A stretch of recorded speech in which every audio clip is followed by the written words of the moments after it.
Mai I pōtikirua ki te toka a tai au. Tauana kia tūranga tangata rite. Rere iho ki ngā tuke mata o ka hungunu. Ngā reo irirangi o te rāwhiti.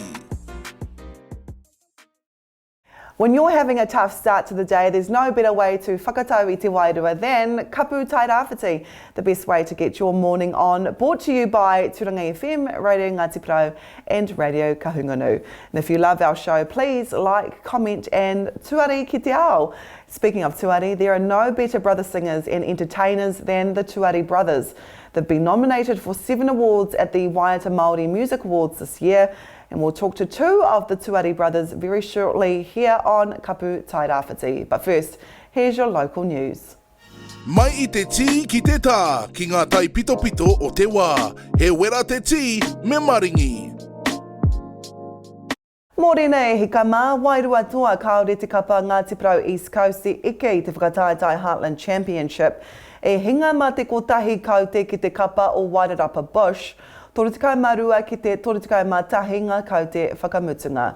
E waru ngā piro I kitea ki tēnei tukinga, hakua I te arahi te kapa no te tai rāwhiti mā te whitu kaute I te wehinga rua, ko te haukainga tērā I toa.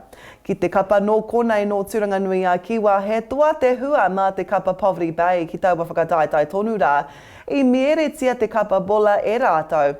Rima te kaumarua ki te torutikau mā toru ngā kau te whakamutunga.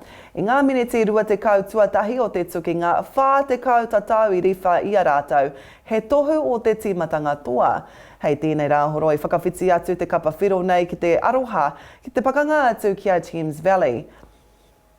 Ki Kahungunu I nāenei, e ono marama whai muri I ngā hua I pākia ki te rohe nei, nā huripari Gabriel, e noho tonu ana ētahi whānau ki ro marae.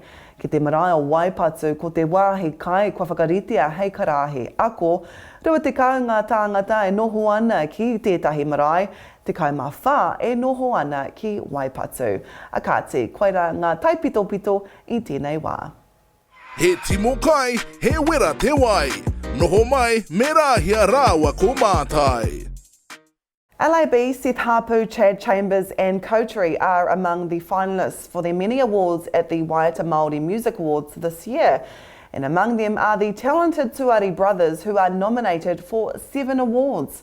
Among the awards the Tuari Brothers are nominated for is for Best Maori Group Award, Best Hip Hop Album Award and Best Reo Maori Album Award. Kia te tira ki tātou. Kei aku whanaunga nau mai ki KAPU TAIRA WHITI, no mātou te whiwhi ko whaiwahi mai kōrua. Hei wānanga I tēnei kaupapa e pāna ki a koutou anō, koutou ko tō tūngāne a hāmi kei te waipauna mu aia. Nō reira, kei te pēnga ngā piropiro I te mea ko whaiwahi atu koutou ki te nuinga o ngā wāhanga mō ngā tohu waiata reo Māori. Tame? Hi kaka ana mātou ko aku prata. Te rongo atu nei momo kōrero. I te tangi mai a messenger, I te ringi mai a waia. No mātou te pipi, no mātou te maringa nui. I ohorere koe, tāds? Ohorere raua, I whai te ohorere hoki, me te mea, wai mari raua te mātou. Ka pai, kei te whakaaro au ki te kohinga waiata e kia nei ko rongo. E hea katoa ngā waiata? Toko rima. E rima katoa ngā waiata kua whakaputai nei e koutou ki te ao whānui. Ka mutu kei te tino ngā kaunitia e te ao Māori ki tō koutou momo. Pēhea tērā ki a kōrua. He mea hari koa tērā ki te rongo. I tērā koa tukuna o mātou waiata ki te ao, mo te ao. Tame?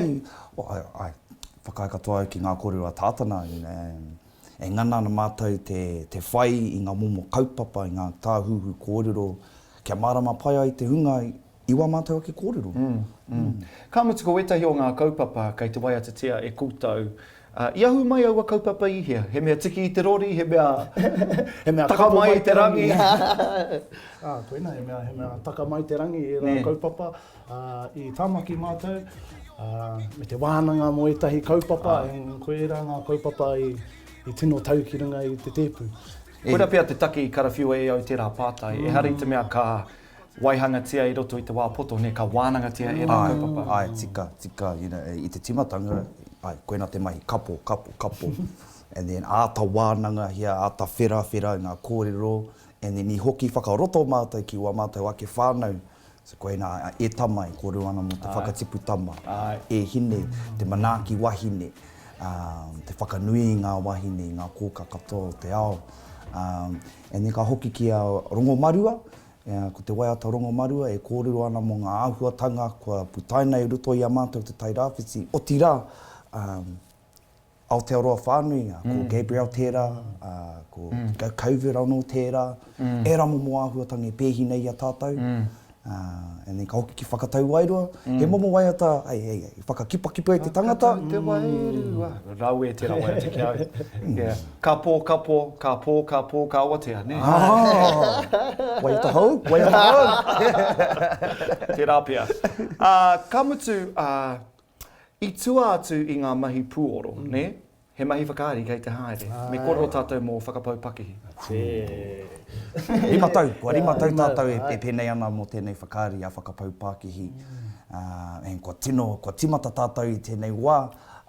Te wiki nei kua... Ko tāke nei. I whangarā mātou.